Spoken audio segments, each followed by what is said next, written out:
Hola a todos, soy Ricardo Martínez y quiero conversar un poco acerca de la Lectio Divina. La Lectio Divina ha sido por muchas generaciones y tradiciones una forma de leer las Sagradas Escrituras.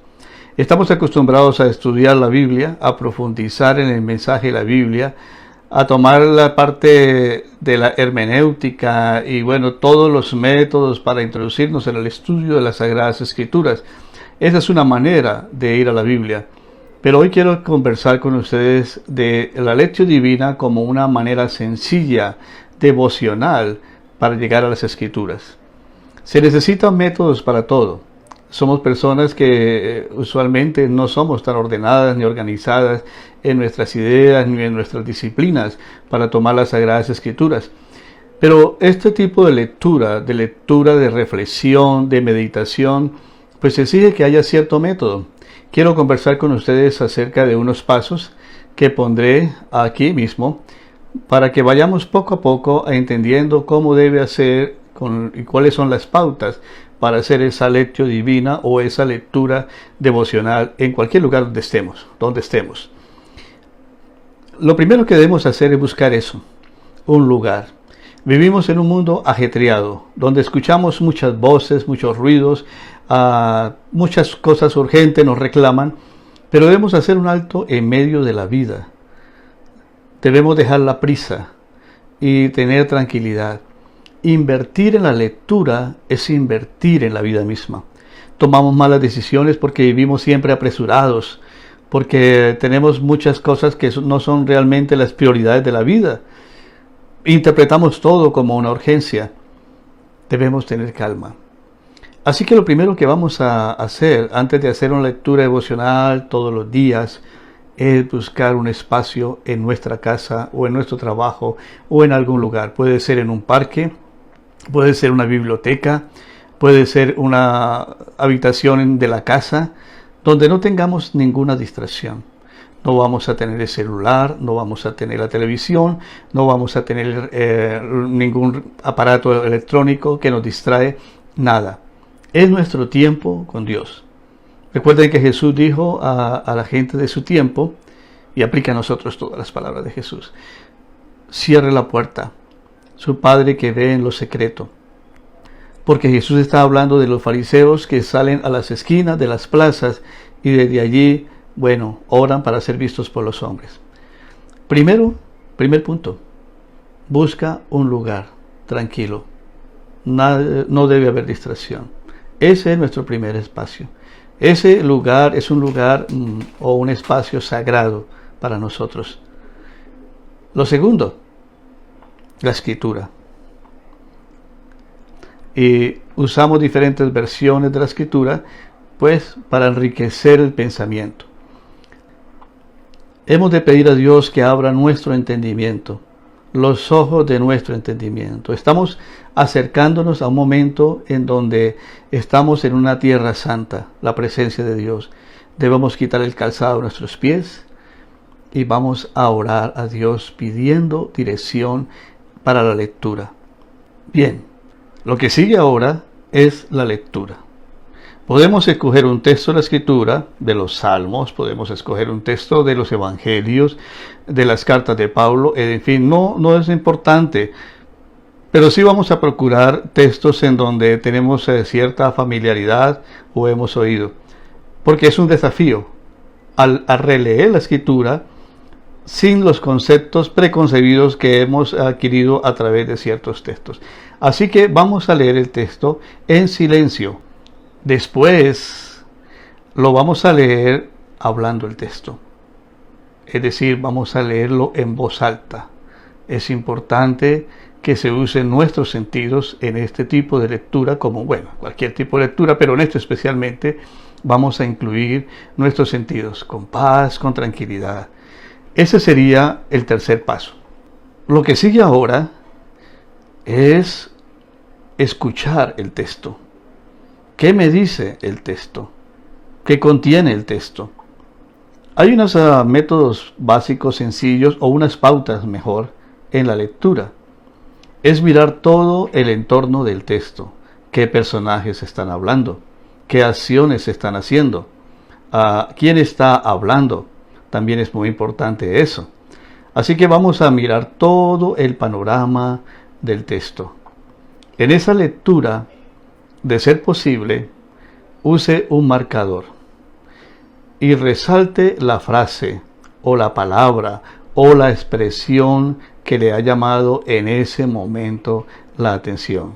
Resáltela o escríbala, no es problema, escríbala. Una vez lo haya hecho, hay otros detalles dentro de esa lectura que son importantes y a veces dejamos escapar pequeños detalles, y en esos pequeños detalles quizás hay un mensaje envuelto para nosotros. Los lugares, los objetos que se están usando, las acciones, como ya he dicho, son importantes ser observadas dentro de esa lectura también. Tenemos una memoria bíblica y a veces se convierte en un tropiezo dentro de esa lectura sencilla. La memoria bíblica es que usted ha escuchado varios sermones acerca de ese texto, ha escuchado varios predicadores hablar de ese texto. Entonces viene rápidamente a nuestra mente una interpretación del texto. Es una lucha dejar esas voces que hemos oído, esas explicaciones que hemos oído, y permitir que el texto nos envuelva, nos enamore, el texto nos atrae hacia un punto específico.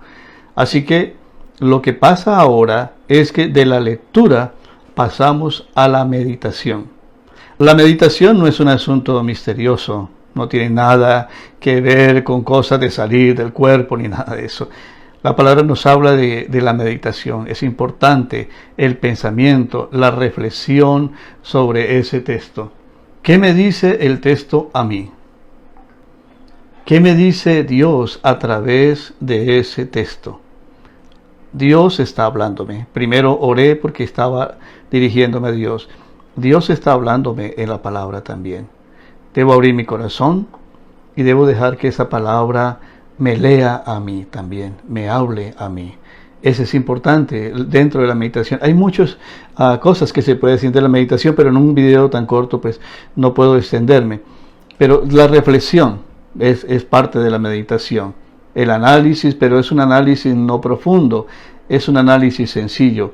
¿Qué me está diciendo Dios en este texto? En esa frase que usted subrayó, en esa palabra que le llamó la atención, en esa acción que usted observó en el texto. En esa misma reflexión, el texto me debe invitar a hacer cambios, a desafiarme. La palabra me cambia, la palabra me transforma. ¿Qué cambios sugiere esa palabra en mi vida? ¿A qué me desafía esa palabra que he leído en este momento?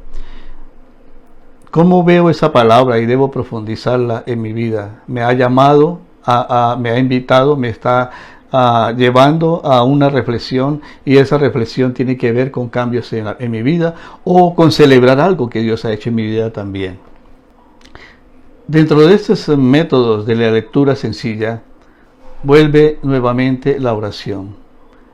Voy a orar con esa palabra, orar con la escritura. Es que cuando oramos nos distraemos fácilmente y tomamos demasiados puntos dentro de una oración. A veces estamos orando por una cosa y terminamos orando por otra, traemos una persona, traemos una situación, recordamos aquel, y nuestra mente se dispersa en muchas cosas. En este momento, nuestra oración está centrada en el texto, orar con el texto. Es bello eso, porque ya no voy a orar por los alimentos, quizás no voy a orar por la familia, no voy a orar por el trabajo, sino por algo que Dios está tocando en mi vida y quiero centrarme en esa oración allí. Ese sería el otro punto.